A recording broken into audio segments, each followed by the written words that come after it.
Hey everyone, and welcome. Today, we're going to jump right into one of the absolute basics of programming, the string. We'll be looking at how Python handles text, which is super powerful but also surprisingly simple. So let's get started and see how it all works. I mean, just think about it for a second. Every single website you go to, every app on your phone, pretty much any data you analyze, deep down, it's all built on text. It's kind of the universal language for everything we do with computers. So that's the big question, isn't it? How does a program take a sentence or a name, or even just one letter, and actually do something with it?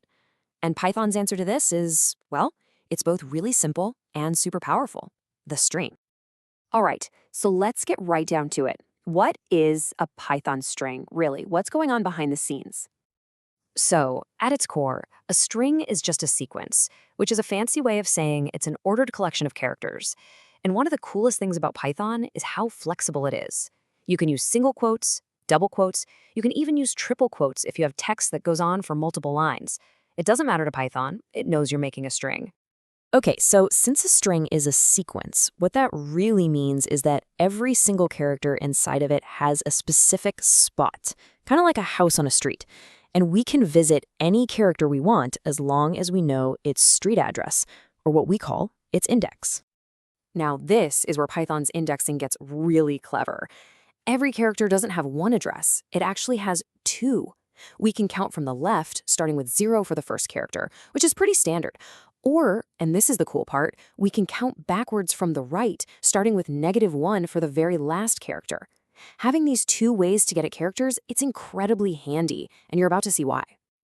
So say we want that very first letter. All we do is ask for the character at index 0, using those square brackets. It's clean, it's simple, and it just works. And this is where that negative indexing really becomes a superpower. Think about it. You don't need to know how long the string is to find the last character. You just say, give me the character at index -1. Trust me, you're going to use this trick all the time. Okay, this next part is maybe the single most important thing you need to get about Python strings. I like to call it the golden rule. Strings are immutable. Immutable just means you can't change it.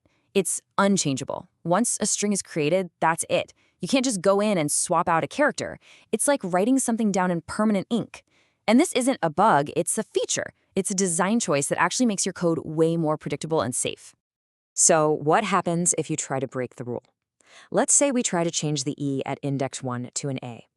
Well, Python will literally stop you in your tracks. It throws a type error and tells you flat out, you can't do that. There are no exceptions. The rule is the rule.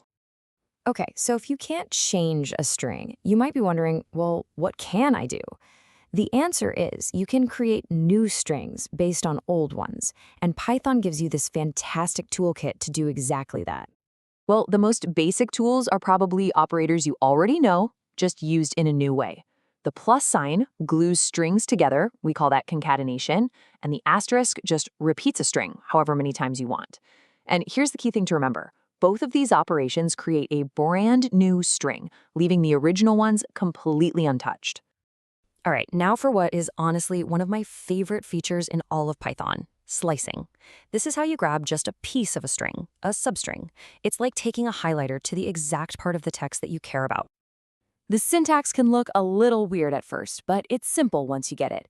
You have a start, a stop, and a step, all optional and separated by colons.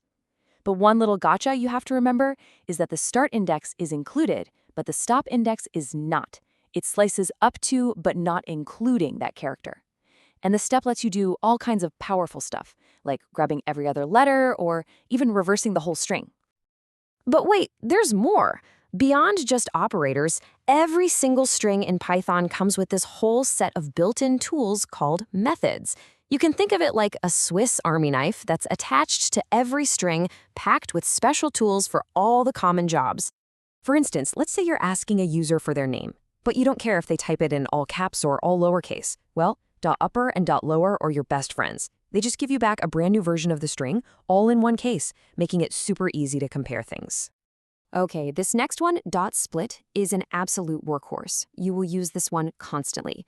It lets you chop up a big string into a list of smaller ones. You could take a whole sentence and instantly break it down into a list of individual words. just by telling it to split on the space character. So useful.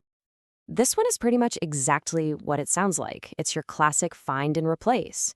You just tell it what to look for, the old part, and what to replace it with, the new part, and it gives you back a brand new string with all those changes made. And what if you just need to know if something is inside a string and where it is? The .find method is perfect for that. It'll search for your substring and tell you the index where it starts. And what if it can't find it? This is the neat part. It just returns -1. It's a super simple way to check if something exists or not. All right, we've covered a lot of theory, so let's actually put this all together and see it in action. We're going to use a bunch of what we've just learned to build something kind of fun and definitely practical, a program that can check if a word is a palindrome. So first off, what even is a palindrome? It's just a word or a phrase that reads the same forwards as it does backwards. You know, words like Canuck or madam. So really, the test is super simple. Does the original string equal its own reversed version? And this one line of code is exactly why so many people love Python. The whole logic fits right here.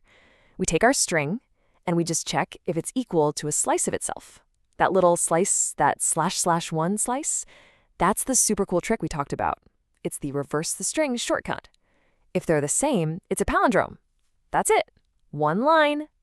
So cool. So there you have it. From indexing and immutability all the way to slicing and methods, you've now got the core toolkit for working with text and Python. Strings are the absolute foundation for so much of the data in our world. So the only question left is, what are you going to build with them?